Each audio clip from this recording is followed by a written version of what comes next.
오셨어요? 잘 오셨어요. 여러분, 벌써 11월 달이 되었네요. 밖이 많이 쌀쌀해졌어요. 오늘도 제가 열심히 알바를 하고 나서 집에 걸어오는데 그 선선한 바람이 싹 부는 거예요. 제 머리카락이 싹 날리면서 불현듯 작년 이맘때 있었던 일이 생각이 나는 거예요. 그러면 생각을 했죠. 아, 오늘은 이 이야기를 이 영상에 한번 담아봐야겠다. 제가 지금부터 그 얘기를 시작할게요.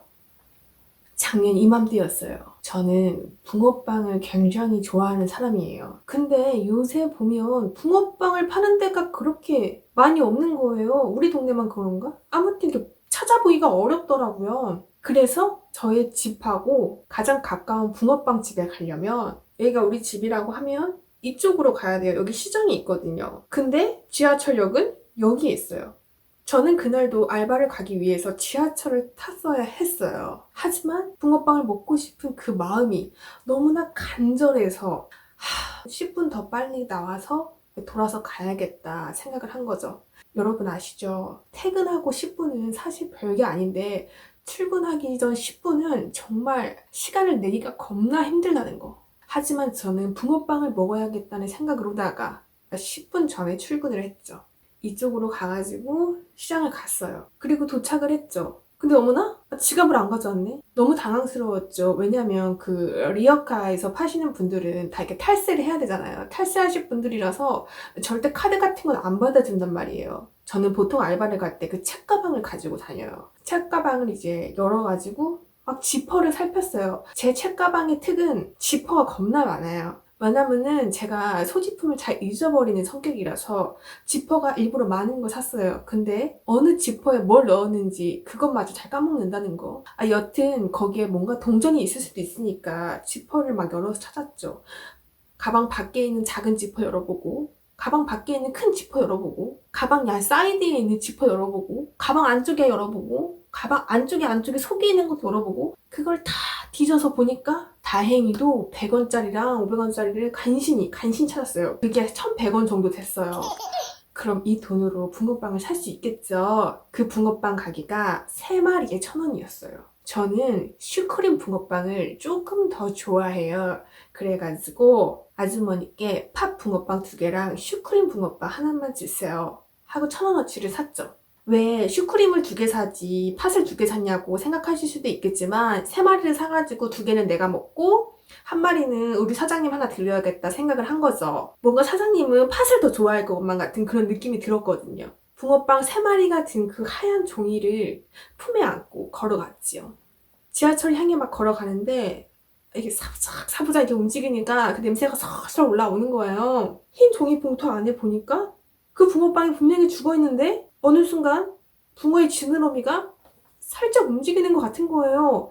이게 왜 사막에서 오아시스를 보는지 알겠어요. 이게 사람이 너무 간절해지면, 너무 먹고 싶으면, 너무 그것을 원한다면 그게 보이나 봐요. 제 눈에도 이렇게 싱그루처럼 붕어가 살아서 나를 좀 먹어봐.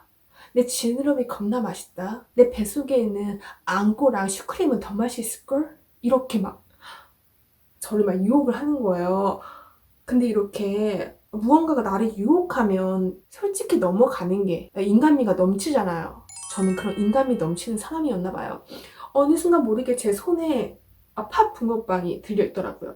팥 붕어빵을 먼저 고른 이유는 단순해요. 제가 더 좋아하는 슈크림을 나중에 먹기 위해서죠. 그거 아시죠? 막 급식실 같은 데도 아니면 뭐 밥 먹으러 갔어도 가장 맛있는 음식은 가장 나중에 먹는 애들. 그게 저거든요. 그렇게 조금씩 꼬리부터 사부작 먹기 시작했어요. 순식간에 사라졌죠. 그렇게 지하철역을 도착을 했어요. 하지만 하나 배웠잖아요. 얘네들이 나를 또 유혹할 수 있다라는 거.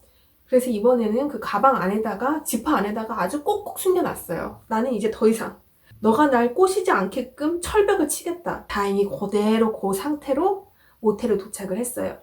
가방에서 열어가지고 사장님한테 드렸죠. 사장님, 팥 붕어빵 하나 드세요. 이거 하나 드릴 테니까 제 슈크림 붕어빵은 축내지 마세요. 이렇게 말씀을 드렸지요. 사장님께서 본인은 그 붕어빵의 종류를 고를 만한 선택 여지가 없냐고 저한테 묻지 말아야 될 질문을 하시더라고요. 당연히 안 된다고 말씀을 드렸지요. 그리고 사장님은 팥 붕어빵을 그 자리에서 드셨어요. 그 나중에 제가 한 5,000원치 사올게요. 이렇게 마음에도 없는 소리 한번 해주고 제 슈크림 붕어빵을 고이고이 직원용 객실에다가 올려놨어요. 이 슈크림 붕어빵은 언제 먹을 것이냐?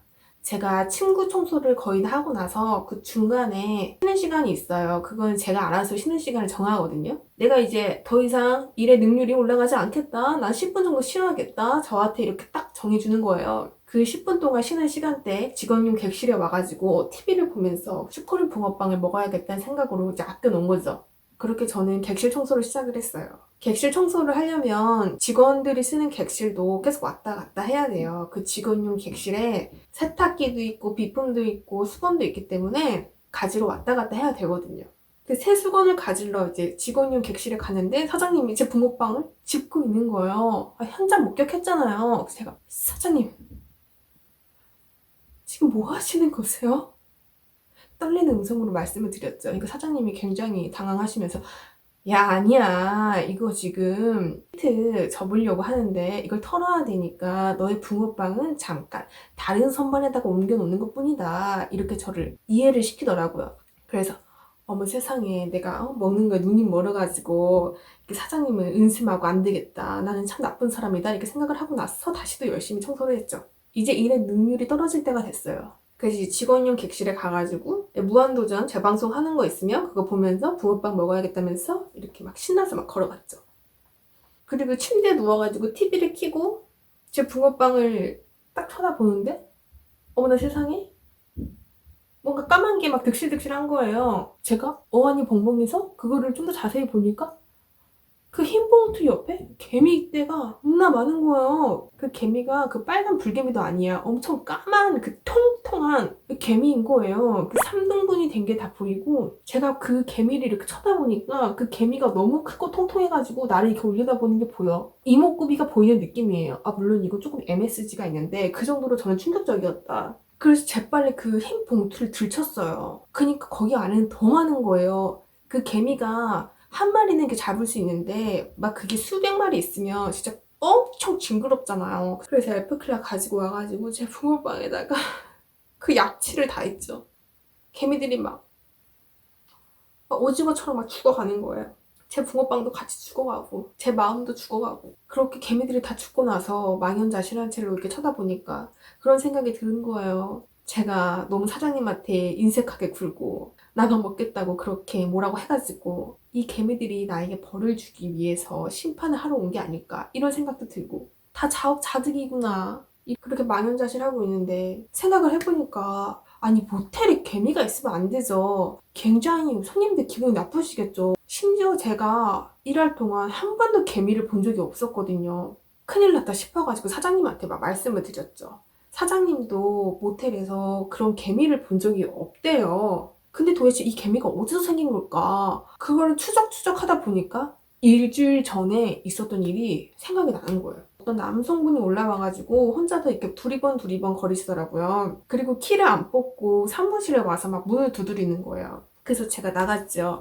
아니, 무슨 일이세요? 이렇게 막 물어보니까 그분께서 하시는 말씀이 본인은 모텔 손님이 아니고 세스코 영업 직원이라고 하는 거예요. 그래서 혹시나 영업장에서 세스코를 할 일이 있으면 본인한테 연락을 달라. 그러고부터 일주일 뒤에 갑자기 개미가 생긴 거죠. 합리적인 의심 가능하죠. 근데 또 이게 아닐 수도 있어. 이게 또 생사람 잡는 거일 수도 있고. 그래서 저는 재빨리 그 영업 직원한테 전화를 드렸죠. 그거 아세요? 세스코는 가정집이랑 사업장이랑 따로 관리가 들어간대요. 가정집 같은 경우는 뭐 20평 이상이면 1회 초기 비용이 2, 30만 원 들고 뭐 20평, 25평 아래는 20만 원 이하의 초기 비용이 들어간대요. 초기 검진 때는 뭘 하냐면 세스코가 가정집을 방문을 해가지고 그 가정에 있는 벌레를 싹 다 잡아요. 한 번 다 소독을 하는 거죠. 그 이후에 매월 관리가 들어가는 거예요. 그래서 초기 때는 비용을 많이 지불하고 그 다음 달부터는 잠깐 가가지고 약만 처리해주고 하는 거기 때문에 비용이 1, 2만 원 정도밖에 안 드는 거죠. 근데 이 사업장은 다른 거예요. 평수도 굉장히 크고 방이 몇 개인지도 모르고, 그래서 그 영업 직원이 와가지고 견적을 다 뽑는다고 하더라고요. 그 견적을 다 내서 초기 비용 환산하고 월마다 내야 되는 비용도 측정하고, 그리고 무엇보다 가정집이랑 다른 거는 약정이 있다라는 거예요. 무조건 2년 이상 해야 된다는 거예요. 근데 이게 생각보다 일이 커지잖아요. 이 돈이 또 얼마나 나올지도 모르고. 그래서 어떻게 해야 되나 저축해야 되나 이렇게 고민을 하면서 우선 전화를 끊었어요. 그리고 이 시리에 빠져가지고 아무래도 이게 붕어빵 때문에 이렇게 개미가 온 것 같기도 하고 제 어깨가 아주 축 처졌어요. 하지만 이렇게 제가 축 처져 있다고 해도 달라질 게 뭐 있겠어요? 그래, 내가 세스코 직원이 되어보자. 나는 모텔 알바생이지만 세스코 알바생도 한번 되어보자. 그래서 제가 인터넷에 개미를 방면하는 법을 엄청 많이 검색을 했어요. 역시 인터넷은 홍수의 홍수, 정보의 홍수, 너무 많아. 정보가 너무 많아. 구글도 많고 네이버도 많고 뭐 정보가 너무 많아. 그래도 그 중에서도 신뢰가 가고 사람들이 많이 써봤다고 하는 방법을 한 5개 정도 추렸죠. 그 5개를 제가 모텔에다가 실험을 하기 시작을 합니다. 지금부터 저의 구체적인 개미 박멸기가 시작이 되는 거죠.